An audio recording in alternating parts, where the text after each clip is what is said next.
நிச்சயமாக கோவைக்கு தேர்தல் அறிக்கை குழு அமைச்சர் இங்க இருக்கக்கூடிய நிர்வாகிகளிடம் கலந்து பேசி தேதியை முடிவு செய்துவிட்டு நிச்சயமாக இங்கே இருக்கக்கூடிய தொழில்துறையினர், அது மட்டும் இல்லாமல் விவசாயிகள் என்று பல்வேறுபட்ட தரப்பினருடைய கருத்துக்களை கேட்டுத்தான் இது நிச்சயம் முதலமைச்சர் எங்களுக்கு தந்திருக்கக்கூடிய அறிவுரை என்னவென்றால், இது மக்களுடைய தேர்தல் அறிக்கையாக இருக்க வேண்டும் என்பது அவர்களுடைய எதிர்பார்ப்புகளை சொல்லக்கூடிய ஒன்றாக இருக்க வேண்டும் என்பதுதான் கருத்து.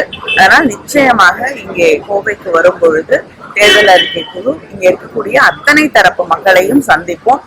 உறுதியாக இங்க இருக்கக்கூடிய தொழில் முனைவோரையும் சந்திப்போம்.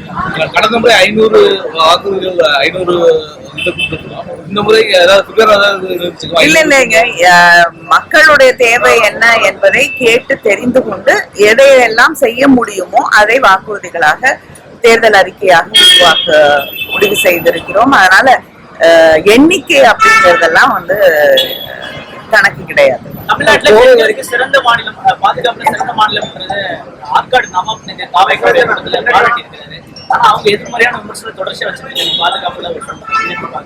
அரசியல் காரணங்களுக்காக தேர்தல் நேரத்திலே பல பொய்யான விமர்சனங்களை சில பேர் வைப்பார்கள். அதுக்கெல்லாம் பதில் சொல்ல முடியாது. உண்மையான நிலவரம் என்ன என்று இங்க இருக்கக்கூடிய ஊடகத்துறையை சேர்ந்த அத்தனை நண்பர்களுக்கும் தெரியும். அதனால நான் இதுக்கு மேல விளக்கமாக சொல்ல வேண்டிய அவசியம். மகளிர் அணி, இளைஞர் அணி, சிறுபான்மையினர் மக்கள் அவங்களோட ஓட் பேங்க் அதிக அளவுல திமுக இருக்கக்கூடிய ஒரு சூழ்நிலை. இளைஞர்கள் பட்டாலும் மகளிர் ஓட்டும் அதிகம் தாவேக பக்கம் போறதா சொல்லியிருந்தாங்க. நேற்று அந்த கிறிஸ்துமஸ் விழாவுல சிறுபான்மை மக்களர் ஓட்டும் அதிக அளவு அவங்களுக்கு வரும் அப்படிங்கிற மாதிரி ஸ்டேஜ்லயே அவங்க பல இல்லைங்க, யாருக்கு எந்த வாக்குகள் எப்படி போகுது அப்படிங்கிறது தேர்தல் முடிந்த பிறகு உங்களுக்கு மிக தெளிவாக தெரியும்.